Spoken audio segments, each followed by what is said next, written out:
সরষের তেল আর একটু লাগবে। পাঁচ ফোড়ন দিয়েছি, একটু ভাজা ভাজা হয়ে গেলে রসুন, আদা, কাঁচা লঙ্কা দিয়ে দেবো, কিছু পেঁয়াজ কুচি।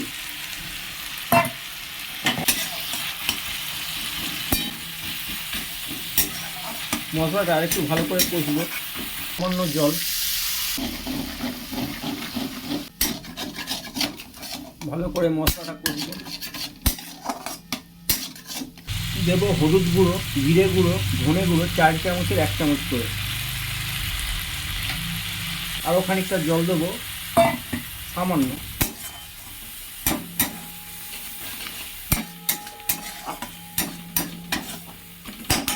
মশলা একটু ভাজা ভাজা হোক।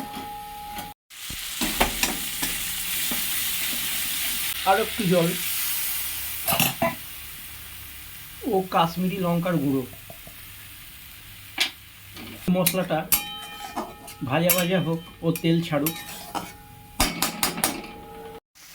মশলাটা মাঝে মাঝে জল দিয়ে 2 মিনিট করে কষে নিয়েছি কয়েকবার।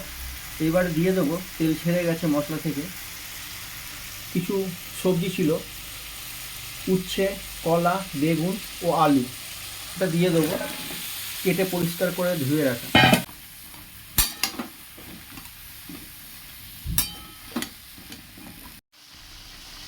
স্বাদ পরিমাণ মতো নুন। আরও একবার মাখিয়ে নেব প্রত্যেকটা উপকরণ।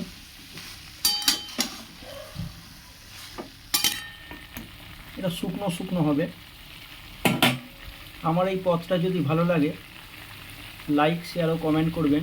আমার প্রত্যেকটা দর্শক বন্ধুদের অসংখ্য ধন্যবাদ জানাই। কোনো ভুল ত্রুটি থাকলে তাও জানাবেন। 2 মিনিট হয়ে গেছে, একটু জল দিয়ে দেবো চারিপাশ থেকে।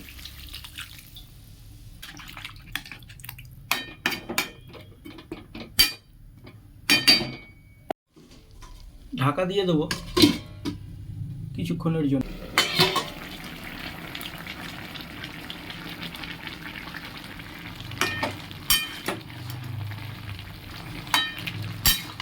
আর একটু সেদ্ধ হবে।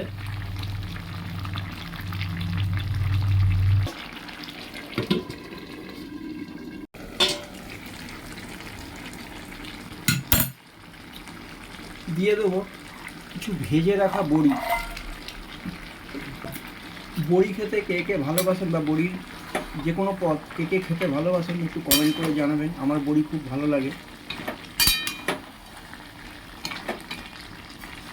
ভালো করে একটু মিশিয়ে নেব সমস্ত পদটা। আলু সেদ্ধ হয়ে গেছে।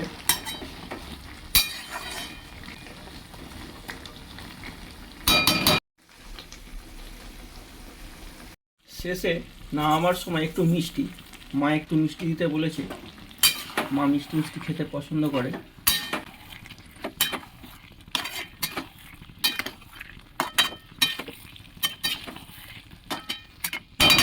আমার চ্যানেলটা সাপোর্ট করবেন, সবসময় পাশে থাকবেন।